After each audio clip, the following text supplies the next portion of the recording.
Good morning student, I am Pinky Malik, lecturer in economics education department.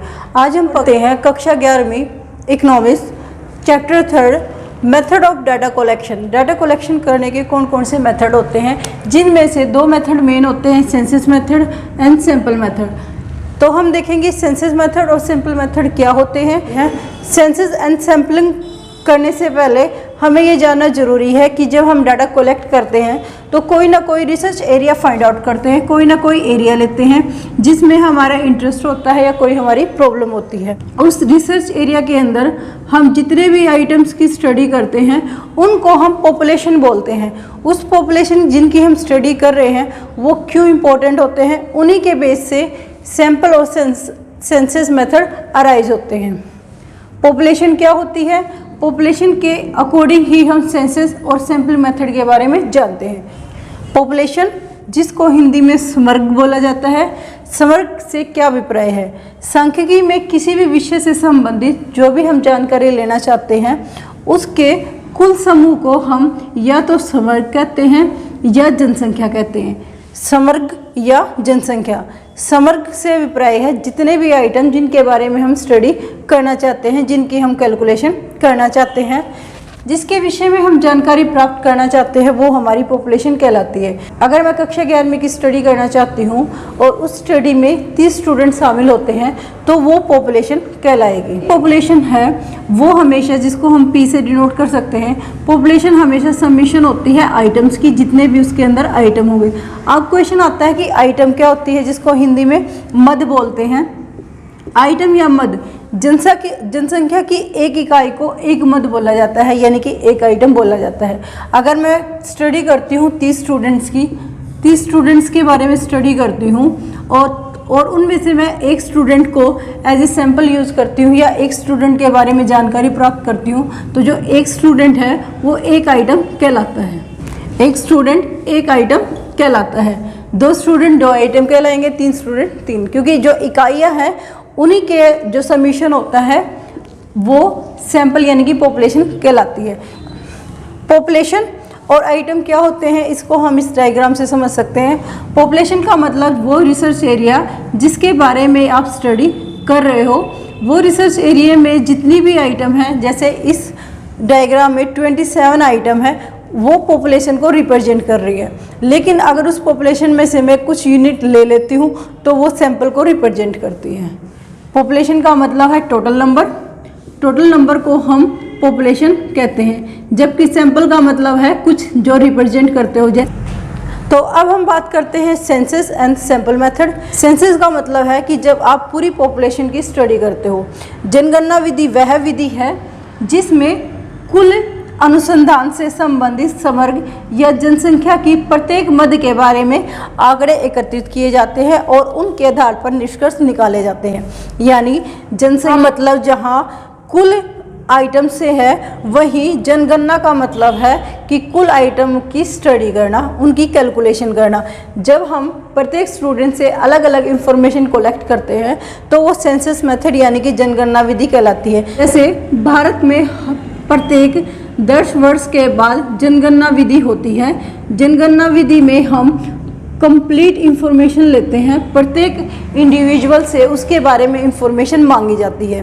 तो ये जनगणना represent करती है कि आपके लिए प्रत्येक मद है वो इम्पोर्टेंट है। कोई भी मद, कोई भी आइटम ऐसा नहीं है जो इम्पोर्टेंट ना हो।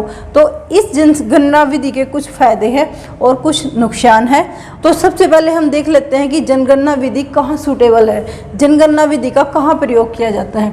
जनगणना विधि की जो सूटेबिलिटी है कि वो उसको कहाँ कहाँ प्रयोग किया जाता है, तो उसमें सबसे पहले आता है कि लिमिटेड एरिया।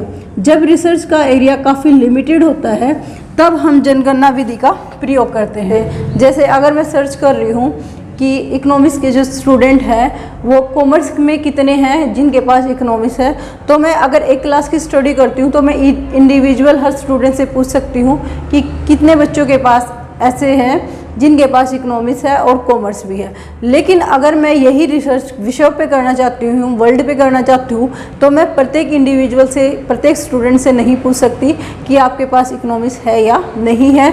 तो मुझे वो जो एरिया है वो काफ़ी बड़ा है, इसलिए जो जनगणना विधि है उसको स्किप करना पड़ेगा। जनगणना विधि सिर्फ वही अप्लीकेबल है जब जो रिसर्च का एरिया है वो काफ़ी लिमिटेड है। सेकंड, जब आपको बिल्कुल एक्यूरेसी की जरूरत हो। एक्यूरेसी क्योंकि इसमें जनगणना विधि में जो भी आंकड़े प्राप्त किए जाते हैं वो प्रत्येक मद से कलेक्ट किए जाते हैं, हर इंडिविजुअल से उसकी चॉइस पूछी जाती है, इसलिए जो रिजल्ट आते हैं वो बिल्कुल एक्यूरेट आते हैं। तो जनगणना विधि वही इम्पोर्टेंट है जहां जब आपको रिजल्ट चाहिए बिल्कुल एक्यूरेट चाहिए। थर्ड आ जाता है जब हमारे पास काफ़ी टाइम हो, टाइम मैनेजमेंट हो, मनी हो, तब जनगणना विधि अप्लीकेबल है, क्योंकि जनगणना विधि में प्रत्येक मद की कैलकुलेशन की जाती है, इसलिए प्रत्येक मद की कैलकुलेशन करते हुए हमें ज़्यादा टाइम की ज़रूरत है, ज़्यादा हार्ड वर्क की ज़रूरत है, टाइम की और एनर्जी की ज़्यादा यूज होता है। इसलिए ये जो जनगणना विधि है वो वही यूजफुल है जब आपके पास काफ़ी मनी है, पैसा है और टाइम है। आगे हम बात कर लेते हैं कि जनगणना विधि, क्योंकि भारत सरकार भी हर 10 वर्ष के बाद जनगणना विधि के द्वारा लोगों से आंकड़ा इकट्ठा करती है। जनगणना विधि की कौन सी ऐसी विशेषता है जो उसको यूनिक बनाती है, इसके अंदर कौन कौन सी मेरिट है। तो सबसे जो इम्पोर्टेंट चीज़ आ जाती है वो ये है कि जो सेंसस मेथड है उससे जो रिजल्ट मिलते हैं वो बिल्कुल एक्यूरेट होते हैं, और एक्यूरेट होते हैं इसलिए उन पर विश्वास किया जा सकता है। एक्यूरेसी एंड रिलेबल, रिलेबल का मतलब है विश्वसनीय और एक्यूरेट का मतलब है बिल्कुल एग्जैक्ट सही इंफॉर्मेशन मिलती है। सेंसस मेथड में जो भी डाटा हम कलेक्ट करते हैं वो बिल्कुल शुद्ध होता है, और शुद्ध होता है इसलिए आप उस पर विश्वास कर सकते हो। शुद्ध होने का मतलब यही है क्योंकि जानकारी प्रत्येक मद से हासिल की जा रही है, कोई भी मद ऐसा नहीं है, कोई भी आइटम ऐसा नहीं है जिसको स्किप किया गया है।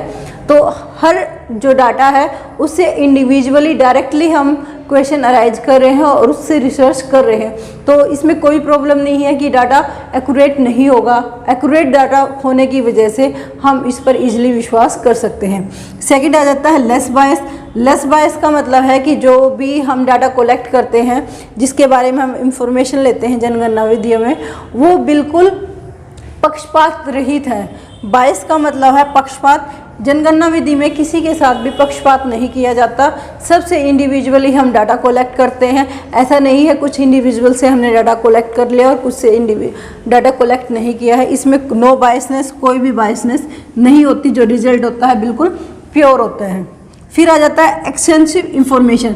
जनगणना विधि काफ़ी व्यापक विधि होती है, इसमें आप प्रत्येक इकाई से इंफॉर्मेशन लेते हो और वो इंफॉर्मेशन आपको काफ़ी एक्स्ट्रा नॉलेज दे देती है। जैसे जनगणना जाती है भारत सरकार द्वारा प्रत्येक 10 वर्ष के बाद, तो उसमें हम बहुत सारी एक्स्ट्रा एक्टिविटीज़ को भी मेंशन करते हैं, जैसे उसकी इनकम कितनी है, घर में सदस्य कितने हैं, कितने सरकारी नौकरी पर है, कितने प्राइवेट नौकरी पे हैं, उनकी धर्म क्या है, आयु वर्ग कितनी है, बच्चे कितने हैं। तो हम एक्स्ट्रा इन्फॉर्मेशन बहुत सारी ले सकते हैं जनगणना विधि में। फिर आ जाता है स्टडी ऑफ डाइवर्ज। डाइवर्ज का मतलब है कि जब डाटा बिल्कुल अलग अलग हो, हर व्यक्ति अलग है, जहाँ से हम इंफॉर्मेशन लेना चाहती हूँ बिल्कुल अलग अलग तरह के हैं, तब हम जनगणना विधि का प्रयोग करते हैं। जनगणना विधि में क्योंकि प्रत्येक मद का यूज किया जाता है और सैम्पलिंग मेथड में कुछ कैंडिडेट को सिलेक्ट कर दिया जाता है, कुछ डाटा को सिलेक्ट कर लिया जाता है। तो जहाँ डाटा अलग अलग होता है वहाँ सैंपल लेना इजी नहीं होता, वहाँ हमें जनगणना विधि का प्रयोग करना पड़ता है। जैसे अगर क्लास में 30 स्टूडेंट है और 30 स्टूडेंट अलग अलग क्लास के हैं, मतलब कोई 6 क्लास का, कोई 7th का, कोई 8 का, और ऐसे ही एक रूम में बिठा दिए गए हैं और हम उनका IQ लेवल टेस्ट करते हैं, जनगणना विधि का प्रयोग करते हैं, तो वो रिजल्ट एक्यूरेट देता है। लेकिन अगर हम वहाँ से 2 बच्चों को सिलेक्ट करके क्वेश्चन अराइज करते हैं, जैसे सैम्पल मेथड में करते हैं, तो जो रिजल्ट आता है वो बिल्कुल रॉन्ग आता है। फिफ्थ है study of complex investigation. Complex investigation का मतलब है कई बार जो डाटा होता है वो एनालिसिस नहीं किया जा सकता, ईजिली समझा नहीं जा सकता, तो वहाँ जनगणना विधि काफ़ी इंपॉर्टेंट होती है। जैसे अगर किसी स्टूडेंट को कोई प्रॉब्लम है, मेंटली या फिजिकली वो अनेबल है कोई भी काम करने के लिए, वो नहीं सक्षम है कि वो क्लास में अटेंड कर सकता है, तो हम उसकी केस स्टडी करते हैं, उसके बारे में जानते हैं कि वो कैसा होगा। केस स्टडी करते वक्त हम न केवल उसकी मेंटल लेवल को चेक करते हैं बल्कि फैमिली बैकग्राउंड को भी चेक करते हैं, उसकी एजुकेशन एक्टिविटीज़ को भी देखते हैं और को करिकुलम एक्टिविटीज़ को भी देखते हैं। तो जो ये कॉम्प्लेक्सिटी है, जो भी अनेबल स्टूडेंट है उनको हम केस स्टडी के द्वारा ईजिली उनकी समस्या का समाधान कर सकते हैं। तो एक तरह से जो जनगणना विधि है वो काफ़ी इफ़ेक्टिव है और बहुत सारी ऐसी प्रॉब्लम है जिनको हम जनगणना विधि द्वारा ही सॉर्ट आउट कर सकते हैं।